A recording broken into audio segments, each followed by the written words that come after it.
Good evening, class 7, East West Model School. This is Biology Chapter 2, Classification of Plants.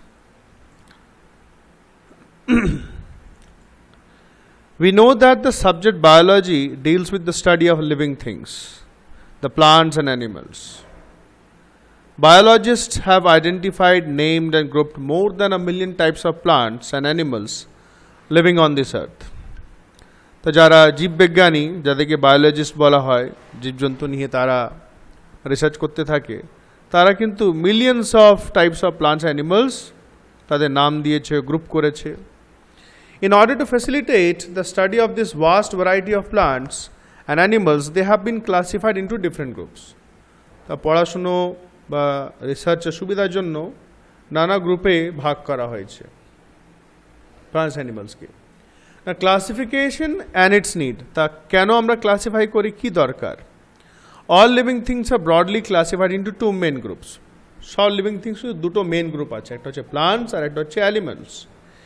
Based on their similar characteristics, both plants and animals are further divided into various divisions or classes. তারপরে গাছেদের একরকম যে characteristics আছে, plants হোক বা animals হোক, সেই similarities or differences দেখে আলাদা আলাদা করা হয়, ভাগ করা হয়। On the basis of this grouping, the living organisms can be studied systematically. এই গ্রুপ করার পর থেকে আমরা ঠিকঠাক করে এদের ব্যাপারে জানতে পড়তে পারি।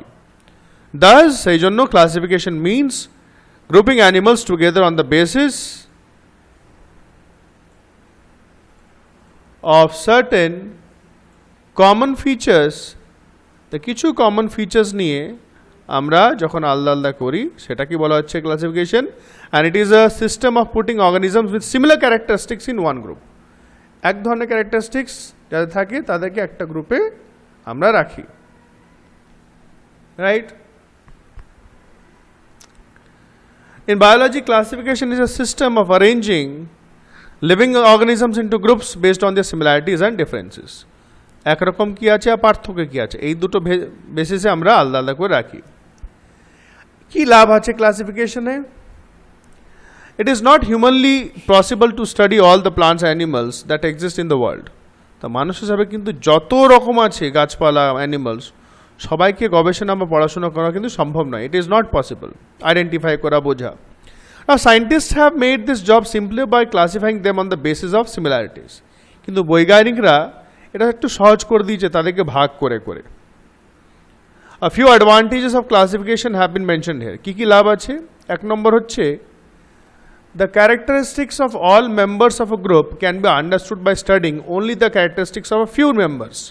তা ধর একটা মেম্বার যদি 50টা অ্যানিমাল থাকে একটা গ্রুপে, তাহলে ওদের মধ্যে দু একটা যদি আমরা তাদের ক্যারেক্টারিস্টিক্স পড়ি আমরা, তাহলে মোটামুটি সব মেম্বার্সেই মোরলেস ক্যারেক্টারিস্টিক্সগুলো সেম থাকবে, সেটা আমরা বুঝতে সুবিধা হবে।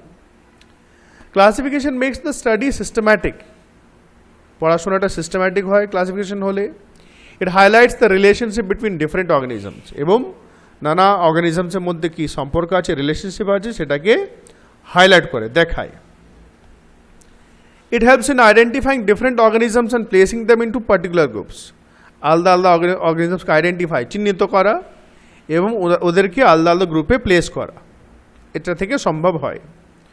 It also gives us an idea about the evolution of organisms from simpler to more complex forms.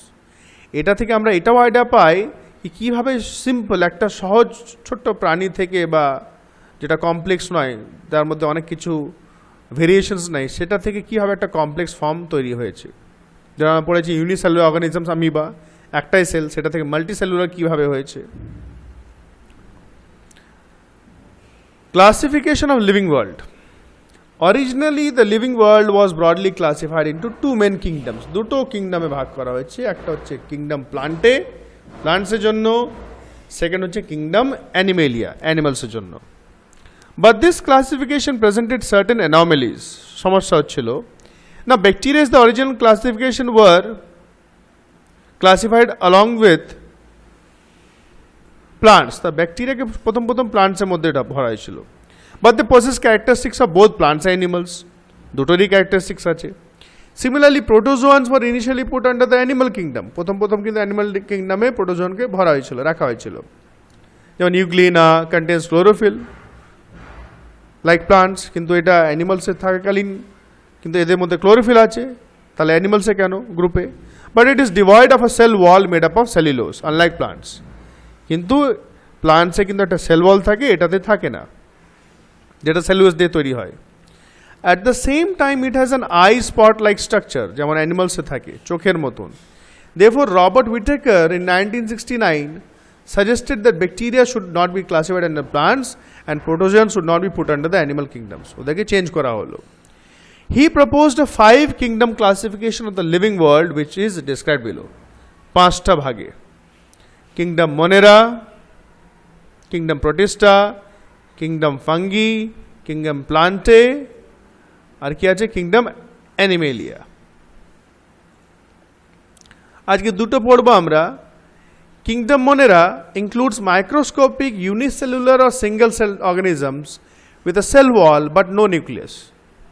তা এই কিংডম মনেরাতে মাইক্রোস্কোপিক মানে খুবই ছোট, যেটা আমরা এমনি চোখে দেখতে পারবো না, সিঙ্গেল সেলে তৈরি অর্গানিজমস যাতে কোনো নিউক্লিয়াস থাকে না।